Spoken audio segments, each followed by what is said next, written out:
सुप्रभात बच्चों, मैं आपकी हिंदी की अध्यापिका पूजा श्रीवास्तव आज आपको हिंदी व्याकरण में विराम चिन्हों के बारे में बताऊंगी। तो पहले चलिए जानते हैं कि विराम चिन्ह किसे कहते हैं।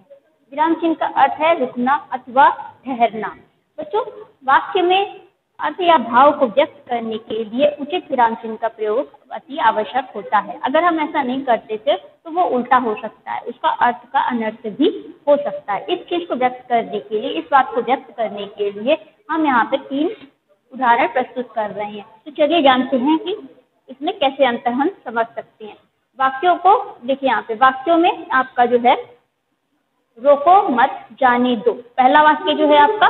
यहाँ पे बच्चों इस वाक्य में पूर्ण विराम है, लेकिन इसमें स्पष्ट नहीं हो रहा है कि एक व्यक्ति जो है वो दूसरे व्यक्ति से क्या कहना चाहता है। दूसरे वाक्य में हम आते हैं कि रुको, उसको रोक लो, मत जाने दो। तीसरे वाक्य में आता है आपका रोको मत जाने दो, यानी उसको रोको मत जाने दो। इन तीनों ही उदाहरण में आपको अलग अलग स्पष्ट हो रहे होंगे, जो भाव जो आ रहे हैं वो अलग अलग आपको स्पष्ट हो रहे होंगे। आगे चलते हैं बच्चों, परिभाषा देखते हैं। परिभाषा में भाव को स्पष्ट करने के लिए वाक्यों में प्रयोग किए जाने वाले चिन्ह विराम चिन्ह कहलाते हैं। ठीक है बच्चों, विराम चिन्ह जो होते हैं वो कई प्रकार के होते हैं। चलिए इसको देखते हैं। पूर्ण विराम, दूसरा है आपका अर्ध विराम, अल्प विराम, उद्धरण चिन्ह, योजक, प्रश्न सूचक, सातवां है निर्देशक, विवरण चिन्ह, विस्मय सूचक, ये आपके 10 विराम चिन्ह हैं। चलिए अब इसको हम पूरे विस्तार से समझते हैं। ठीक है, तो अभी हम लोगों ने विराम चिन्ह के अर्थ के बारे में जाना। अब हम इसका आगे का विस्तार समझते हैं कि पहला है पूर्ण विराम। पूर्ण विराम किसे कहते हैं? सामान्य कथन वाले सभी प्रकार के वाक्यों जैसे सरल, संयुक्त और मिश्र के अंत में पूर्ण विराम का चिन्ह लगाया जाता है। जैसे कि गायत्री घर जा रही है, तो गायत्री घर जा रही है एक के अंत में पूर्ण विराम, यानी कि वाक्य को पूर्ण होने का संकेत मिलता है कि यहाँ पे आपका वाक्य पूर्ण हो गया है। आगे है अर्धविराम। अर्धविराम बच्चों, इसकी परिभाषा बहुत ही सरल है। वाक्य में जहाँ अल्प विराम से अधिक और पूर्ण विराम से कम ठहरना पड़े वहाँ अर्धविराम का प्रयोग किया जाता है। जैसे कि भगत सिंह नहीं रहे, वे तो अमर हो गए हैं। अब यहाँ पे देखिए बच्चों, इस वाक्य में अंत में पूर्ण विराम है, उसके बाद बीच में यहाँ पे आपका अर्धविराम लगाया गया है। अब तीसरे पे हम आते हैं आपका अल्प विराम। अल्प विराम किसे कहते हैं?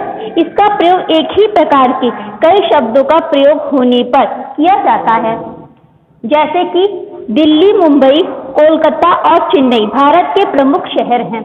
बच्चों यहाँ पे देखिए, दिल्ली, मुंबई शहर हैं, भारत के प्रमुख शहर हैं, तो उनको यहाँ पे अल्प विराम के द्वारा दर्शाया गया है। इसी प्रकार से जैसे हम कई बच्चों के नाम लेते हैं, राम, सीता, लक्ष्मण या राहुल, तो हम वहाँ पे कई शब्द बच्चे आ जाते हैं, तो उसमें हम एक एक करके उसमें अल्प विराम का प्रयोग करते हैं। इसके अलावा तारीख लिखने के लिए समय हम लगाते हैं, जैसे 26 जनवरी अल्प विराम 1950। इसके अलावा भी हम बच्चों एक आपको समझाते हैं कि जैसे कि मान लीजिए हमने लिखा राम, सीता, लक्ष्मण और राम वन जाते हैं, तो यहाँ पर देखिए बच्चों सीता लक्ष्मण ऐसा लग रहा है किसी एक व्यक्ति का नाम है। सीता, लक्ष्मण और राम वन जाते हैं, लेकिन अगर हम इसको यहाँ पे अल्प विराम लगा देंगे तो ये अलग हो जाएगा। यहाँ पे दर्शाएगा कि 3 व्यक्ति जा रहे हैं, सीता, लक्ष्मण और राम, तो इसलिए अल्प विराम का प्रयोग आवश्यक होता है। और इसके आगे हम बाकी का हम समझते हैं। बच्चों अब हम चौथा विराम उद्धरण चिन्ह के बारे में पढ़ते हैं और किसे कहते हैं जानते हैं। बच्चों ये 2 प्रकार के होते हैं, दोहरा और इकहरा। पहले हम दोहरा के बारे में समझते हैं। किसी कथन के मूल रूप से उद्धृत करने के लिए हम इस चिन्ह का प्रयोग करते हैं। जैसे कि गांधी जी ने कहा था, सत्य सदा सत्य बोलो। अब यहाँ पर गांधी जी ने कहा था, तो गांधी जी ने तो बहुत पहले कहा था, उसको हम क्या कहा था उन्होंने, उस चीज को विशेष तौर पे हमको दिखाने के लिए हम यहाँ पे दोहरे उद्धरण चिन्ह का प्रयोग करते हैं। जैसे आप यहाँ पे देख रहे हैं। इसी प्रकार से इकहरे का होता है प्रयोग, उसकी भी परिभाषा देखते हैं। किसी लेखक के नाम के लिए बच्चों इकहरा जब आपका आता है तब कहाँ कहाँ प्रयोग होता है? किसी लेखक के नाम, पुस्तक का शीर्षक, जहाँ हम पुस्तक के शीर्षक को देते हैं। रचना के नाम, रचनाकार या रचना के नाम, आदि के स्थान साथ इकहरे उदाहरण चिन्ह का प्रयोग होता है। जैसे कि रामधारी सिंह दिनकर, यहाँ पे रामधारी सिंह रचनाकार हैं, लेखक है, उनका उपनाम दिनकर है। तो आप इन दोनों में अंतर समझ गए होंगे कि कहाँ पे कौन सा प्रयोग किया जाता है। अब आते हैं पांचवा योजक चिन्ह पे। योजक चिन्ह बच्चों, इस चिन्ह का प्रयोग कई प्रकार के शब्दों में किया जाता है। जैसे कि आपका इस चिन्ह का प्रयोग समानार्थी शब्द, विपरीतार्थक यानी कि विलोम शब्द, सप्तयुगम जहाँ पे दो शब्द एक तरह के आ जाते हैं उनके बीच में, तत्पुरुष समास में आपने देखा होगा इसका प्रयोग कैसे होता है, तथा द्वंद्व समास में बच्चों दो शब्द एक ही तरह के आते हैं या तुलनात्मक आते हैं तो उसके बीच में हम इसका प्रयोग करते हैं। अब देखिए यहाँ पे देखिए तुलनात्मक स्थिति में, अब यहाँ पे उदाहरण आपको दिए गए हैं। धीरे धीरे, अब देखिए बच्चों यहाँ पर युग्म शब्द है, जैसे कि धीरे धीरे, तो यहाँ पे बीच में योजक चिन्ह का प्रयोग है। भरत सा भाई, तो भरत के बीच में यहाँ पे योजक चिन्ह का प्रयोग आपको दिख रहा होगा। अब यहाँ पे विलोम शब्द, सुख का उल्टा क्या होता है बच्चों? दुख, तो सुख के बीच में आपने वियोजक चिन्ह हो गया है, तो सुख और दुख।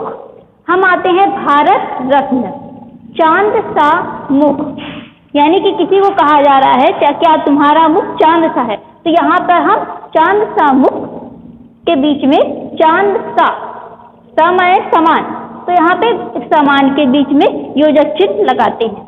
अब हम आते हैं आपके नेक्स्ट प्रश्न सूचक पे।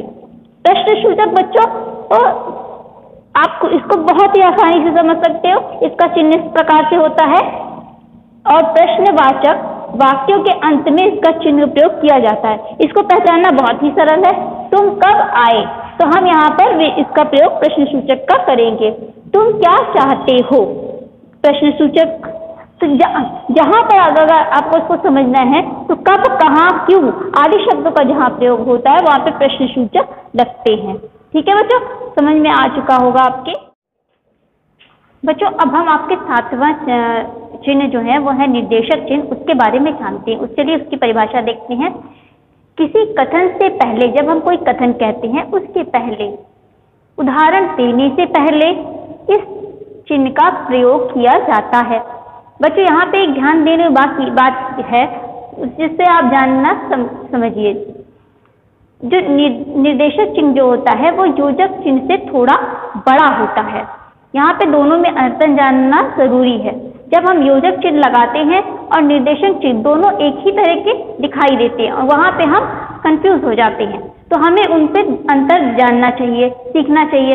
योजक चिन्ह जो होता है वो छोटा होता है और निर्देशक चिन्ह जो होता है योजक चिन्ह से थोड़ा सा बड़ा होता है, तो इन दोनों में अंतर आपको ध्यान देना होगा। अब हम आते हैं उदाहरण पे। शौकी ने कहा, मैं यहाँ नहीं मान सकता, मैं यह नहीं मान सकता, तो यहाँ पे देखिए इसका हमने इसको बड़ा करके रखा हुआ है। अब आगे आते हैं विवरण चिन्ह पे। विवरण चिन्ह, किसी बात का विवरण या उदाहरण जब अगली पंक्ति में देना होता है तब हम इस चिन्ह का प्रयोग करते हैं। जैसे कि आपने कोई कविता लिखी है ना, तो उसकी कविता की विशेषताएं बताने के लिए देखिए यहाँ पे कि कविता की विशेषताएं निम्नलिखित हैं, तो यहाँ पे इसका चिन्ह का प्रयोग करते हैं। या फिर हम बताते नहीं है कि संज्ञा के कितने भेद होते हैं, तो उसके आगे हम इसका प्रयोग करेंगे। ठीक है, वाक्यों के अंतर में। अब आगे देखिए वाक्य में इसमें विस्मय सूचक, आश्चर्य, घृणा, शोक आदि भावों को व्यक्त करने वाले वाक्यों के अंत में जो होता है, व्यक्त करने वाले वाक्यों के अंत में जो में इसका प्रयोग किया जाता है। आश्चर्यचकित, घृणा, शोक, ये सारे भाव हैं बच्चों, और इन भावों को व्यक्त करने के लिए इसका प्रयोग होना जरूरी है। जैसे कि अरे राघव तुम यहाँ यहाँ पे आश्चर्यचकित हो रहा है कि राघव को उसने बहुत दिनों के बाद देखा है और उसको देख करके वो आश्चर्यचकित हो रहा है कि अरे तुम यहाँ। उसी प्रकार से दूसरा उदाहरण देखिए, अरे तुम कब आए। यहाँ पे भी एक पूछ रहा है, वाक्य पूछ रहे, प्रश्न पूछ रहे, अरे तुम कब आए, है ना। तो बच्चों यहाँ पे एक चीज नोट करने वाली है कि जब हम विस्मय सूचक का प्रयोग करते हैं तो उसमें जब हम शब्द के शुरू में आपका विस्मय सूचक होता है और अंत में पूर्ण विराम का चिन्ह लगाया जाता है, और दूसरी पंक्ति में जहाँ कब क्यों कैसे हो तो वहां पर प्रश्नवाचक चिन्ह लगते हैं। जैसे कि आप देख रहे हो ना, अरे तुम कब, यहाँ पे कब है, क्या है आपका प्रश्नवाचक। तो प्रश्नवाचक के अंत में हम क्या लगाएंगे, ये प्रश्नवाचक चिन्ह लगाएंगे, और वाक्य के अंत में पूर्ण विराम, क्योंकि हमने वाक्य को पूर्ण कर दिया है। चलिए अब हम आगे वाले में देखते हैं। बच्चों अभी तक आपने 9 चिन्ह सीख लिए होंगे। अब हम आपको 10वां चिन्ह हंस पद जिसे कहते हैं वो समझाते हैं। चलिए उसकी परिभाषा देखते हैं। वाक्यों को लिखते समय यदि कोई शब्द छूट जाए तो उसे ऊपर लिख करके, हम यहाँ पे ध्यान देना बच्चों, ऊपर लिखकर नीचे इस चिन्ह को लगा दिया जाता है। जैसे हम कोई वाक्य लिखते हैं और हमसे छूट गया या हमसे गलती हो गई, तब उस वाक्य को ऊपर लिख करके तब हम इस चिन्ह को लगाते हैं। जैसे कि लालच करना बात है, हम बुरी लिखना भूल गए तो हमने क्या किया, लालच करना बुरी ऊपर लिख करके यहाँ पर आपका हंस पद चिन्ह जो है वो लगा दिया। तो यहाँ पे के पढ़ने वालों को भी समझ में आ गया कि हाँ यहाँ पर त्रुटि हो गई है, भूल गए हैं, इसीलिए हमने ऊपर करके लिखा है। तो ये वाक्य आपका पूरा हो जाएगा, लालच करना बुरी बात है।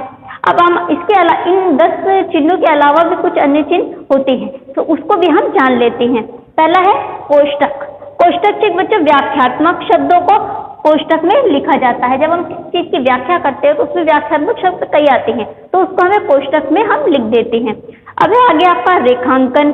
रेखांकन महत्वपूर्ण शब्दों के नीचे लिखा जाता है। जब हम कोई कथन लिखते हैं, निबंध लिखते हैं या किसी चीज की व्याख्या करते हैं और हमें उसमें महत्वपूर्ण शब्दों को दिखाना होता है तो हम उसके नीचे अंडरलाइन कर देते हैं। अंडरलाइन यानी हिंदी में उसको रेखांकन कहते हैं। रेखांकन महत्वपूर्ण नीचे लाइन करके हमें उसे दर्शाते हैं। अब है आपका लाघव चिन्ह। लाघव चिन्ह होता है संक्षिप्त रूप में लिखने के, यानी किसी वाक्य को छोटा करके लिखने, किसी शब्द को छोटा करके लिखने के लिए। जैसे उदाहरण है आपका डॉक्टर। डॉक्टर को हम पूरा ना लिखकर डॉक्टर करके ऊपर हम लाघव का चिन्ह लगा देते हैं। बच्चों यहाँ पे आपका विराम चिन्ह पाठ संपूर्ण हो गया होगा, पूरा समाप्त हो गया है और मैं आशा करती हूँ कि आपको यह अच्छे से समझ में आ गया होगा। धन्यवाद।